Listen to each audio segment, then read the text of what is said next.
In September 2025, a single-engine Sling 4 went down in rural Brazil, and inside it, investigators uncovered 200 kilograms of cocaine stamped with the SpaceX logo. The pilot was 46-year-old Timothy James Clark, a former Qantas and SpaceX contractor who'd secretly become one of the world's most elusive drug couriers. Nicknamed the Broker, Clark had allegedly completed up to 30 transatlantic cocaine runs, earning more than $14 million. His aircraft was heavily modified for smuggling. Stripped seats, extra fuel tanks, ghost registrations, designed to vanish across borders. But this crash didn't just expose one man's secret life. It tore open a global network linking Australia, South Africa, Brazil, and Europe, and revealed how deep the modern cocaine trade really runs. The man behind the Broker, who really was Timothy James Clark? That's the question investigators across 5 continents are still trying to answer, and the truth is far more complicated than it first seemed. On paper, Clark looked like a man who'd made it. Born in Melbourne, he had the kind of aviation resume that most pilots could only dream of. Former Qantas pilot, SpaceX contractor, and corporate jet operator flying routes across Australia, New Zealand, and Southeast Asia. His LinkedIn page painted the picture of a high achiever, someone deeply passionate about aviation and success.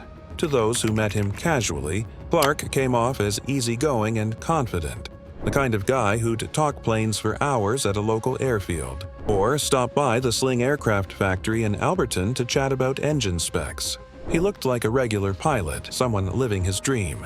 But beneath that friendly, scruffy charm was a man living a double life. Online, in certain corners of the dark world of organized crime, he was known as the Broker. And in that world, a broker isn't just a middleman. He's the one who connects the dots, moves product, and makes sure the right deals get done without anyone noticing.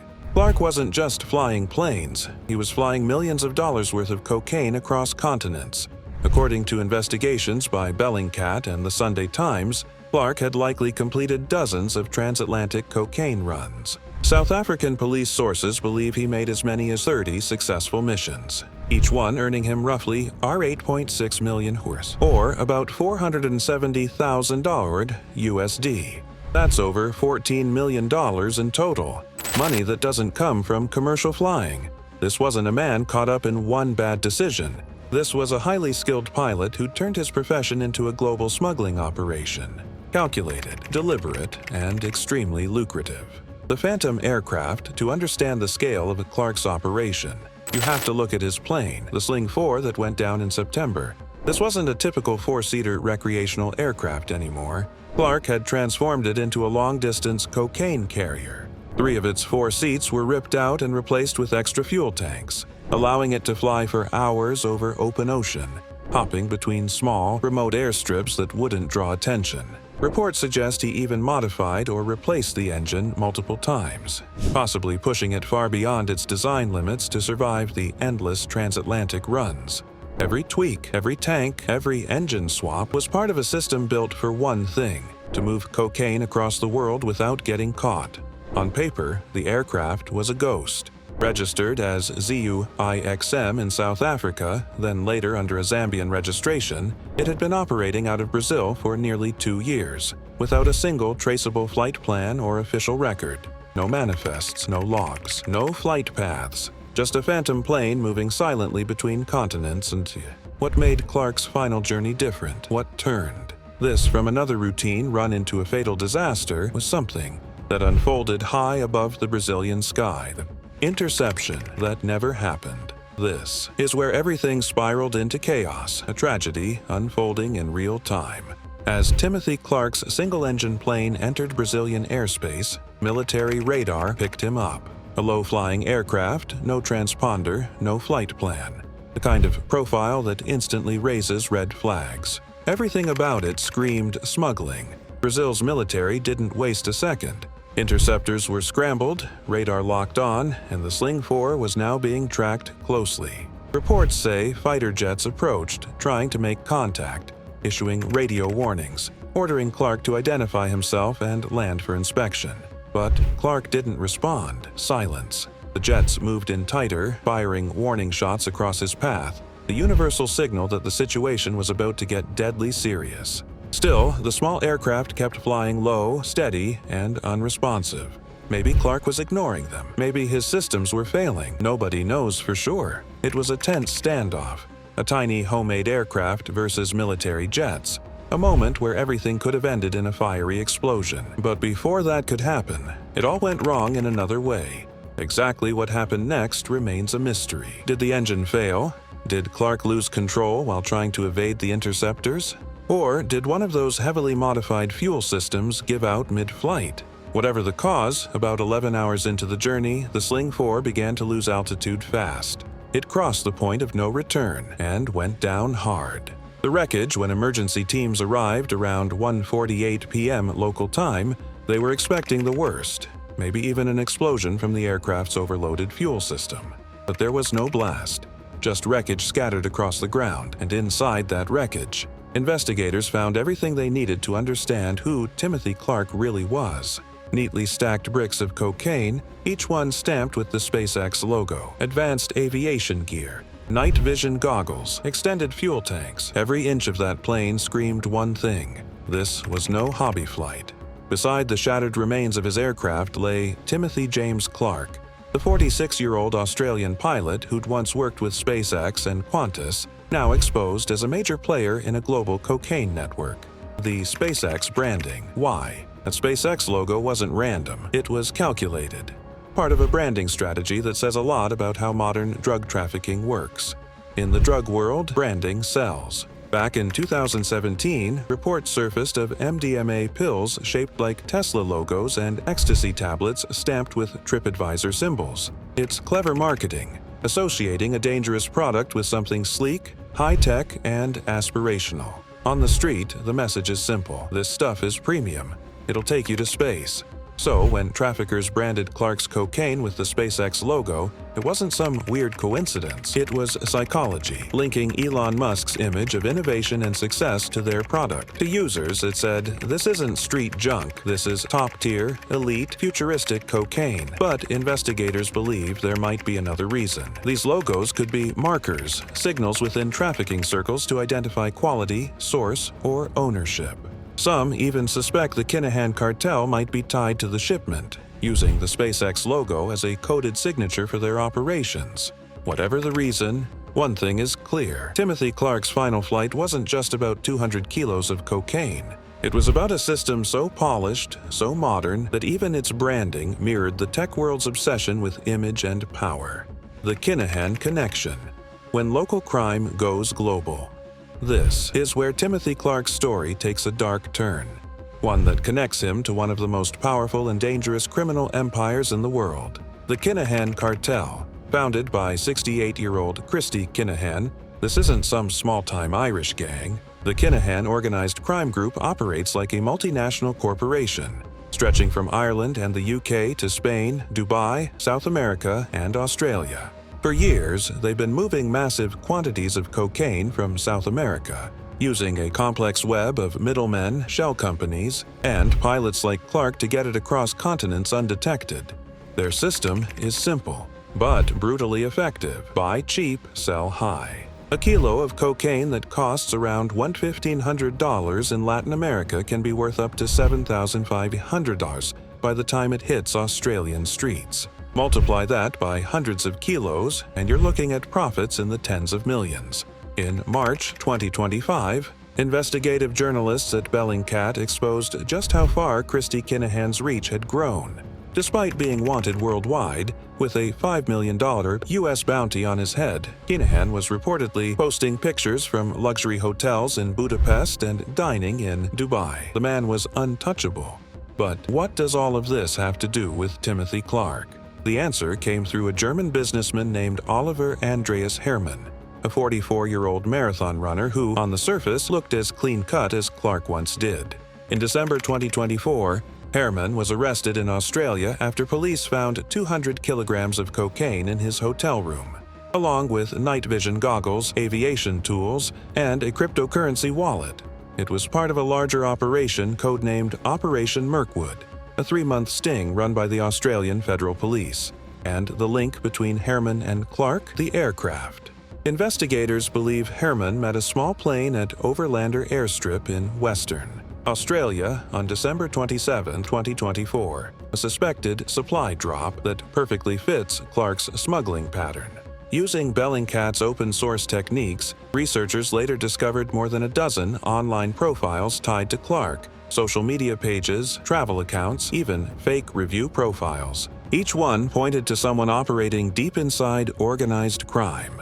Clark's TripAdvisor account, for example, showed reviews for luxury lodges in Zimbabwe, the same properties later visited by Christy Kinahan himself. His Google Maps profile, under the alias John Smythe, traced movements across regions known to be Kinahan trafficking routes. He even followed Adam Wood, a known Kinahan associate working in Africa. By the time investigators connected all these dots, it became clear Clark wasn't just a rogue pilot. He was one of many quiet professionals helping keep a global cocaine pipeline running smoothly, one that stretched from Brazil to Australia and touched at least 5 countries directly: Australia, the UK, Ireland, South Africa, and Brazil. What looked like one man's fatal mistake in the sky was actually the collapse of a small but vital link in a billion-dollar drug empire. The personal tragedy nobody talks about. The investigation unfolded. A heartbreaking detail came to light. Timothy Clark's body remained unclaimed in Brazil. Weeks passed after the crash. His identity was confirmed, his story hit the headlines, yet no one came to retrieve his remains. According to reports, if no one claimed the body within 30 days, Clark would be buried in a local cemetery as an unmarked pauper's grave, the final resting place of a man who'd once flown for Qantas and worked with SpaceX, now reduced to another name in a police report. What makes it even more tragic is that his family had no idea about his secret life. They believed he was traveling for legitimate business. They didn't learn the truth from him. They learned it from the news, from articles linking their son, brother, or husband to cocaine smuggling and the Kinahan cartel. Imagine discovering that, not just that your loved one died thousands of miles from home, but that he died as part of an international criminal operation. So what drove Timothy Clark to this life? Was it debt, greed, pressure from the wrong people? Or maybe the thrill of flying under the radar, literally and figuratively? Those questions might never be answered. But one thing is certain, Clark's final flight wasn't just about 200 kilograms of cocaine, it was about a man who crossed the line between adventure and destruction and never made it back. The systemic reality. Cocaine's journey. North Timothy, Clark's flight wasn't an isolated event, it was part of something much bigger. His operation was just one small cog in a vast machine that runs across continents. Brazil, with its perfect mix of geography and opportunity, has quietly become one of the most critical hubs for global cocaine trafficking. From the Amazon basin, where the product is made, cocaine moves through secret airstrips and hidden ports designed specifically for smuggling. The goal is simple: to move drugs from South America into Africa, then on to Europe and Australia, where prices skyrocket. Clark's Sling 4 aircraft was a perfect example of how modern smuggling works. A small, modified plane fitted with extra fuel tanks, custom navigation gear, and the kind of precision planning that most people would associate with legitimate business aviation. These weren't the flashy movie-style drug runs we imagine. These were quiet, calculated deliveries happening in the background, routine, repeatable, and devastatingly efficient. Brazilian authorities have gotten much better at spotting these flights. An unregistered plane, no flight plan, flying dangerously low. These are classic smuggler trademarks, but the scale of the problem is overwhelming. There are simply too many aircraft, too many routes, and not enough resources. By the time a suspicious plane is detected, it's often already gone, or, in Clark's case, already down. The question of complicity. There's one question investigators can't stop asking. How did Timothy Clark manage to operate for so long without getting caught? If he really flew up to 30 cocaine runs across the Atlantic, he couldn't have done it alone. His aircraft's modifications weren't backyard DIY jobs. They were done by engineers who knew exactly what they were doing. The fuel system, the navigation upgrades, the Zambian registration, all of it required insider knowledge and paperwork connections that go beyond one man's reach. Then there's the branding.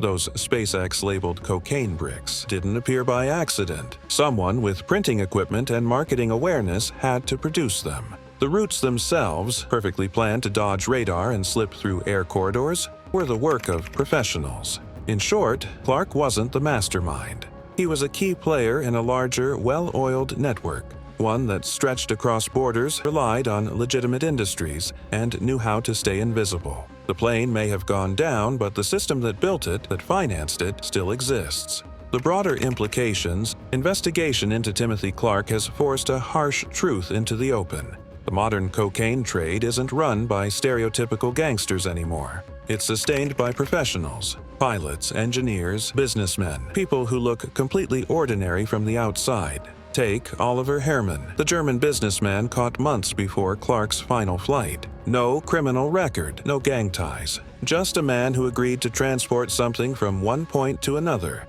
until it turned out to be 200 kilos of cocaine. Clark's story follows the same pattern. He wasn't a desperate criminal. He was an accomplished pilot who, at some point, crossed a line, willingly or otherwise, and started working for traffickers. The cocaine route from Brazil to Australia via Africa, linked by investigators to the Kinahan cartel, shows just how advanced this trade has become. By the time one link in the chain fails, like Clark's crash, the rest of the network is already moving on, unaffected. The losses are written off as the cost of doing business. What remains 5 months after the crash, the investigation is still ongoing. Authorities are trying to piece together Clark's full history: how many flights he completed, where the cocaine ended up, and who helped him along the way. The SpaceX branding on the cocaine became a worldwide embarrassment, not just for the authorities who missed it, but even for SpaceX, whose brand was hijacked by a smuggling operation it had nothing to do with. Clark's body was eventually claimed, but it took weeks, and the questions that followed haven't gone away. What made a skilled, well-respected pilot take such a deadly risk? Was it greed, pressure, blackmail? Did he even understand how deep he was in? But maybe the biggest question is this: how many Timothy Clarks are still out there? How many pilots, mechanics, and logistics experts are quietly helping global cartels move hundreds of kilos of cocaine across the world, right now, without anyone noticing? Clark's plane went down in a sugarcane field on September 14th, ending his life and exposing one tiny piece of a billion-dollar system. His crash was visible. It made headlines. But for every flight that ends in tragedy, dozens more disappear quietly into the sky, unseen, untracked, and undisturbed. And maybe that's the only small victory here, that for once, the world actually saw the cost of the system.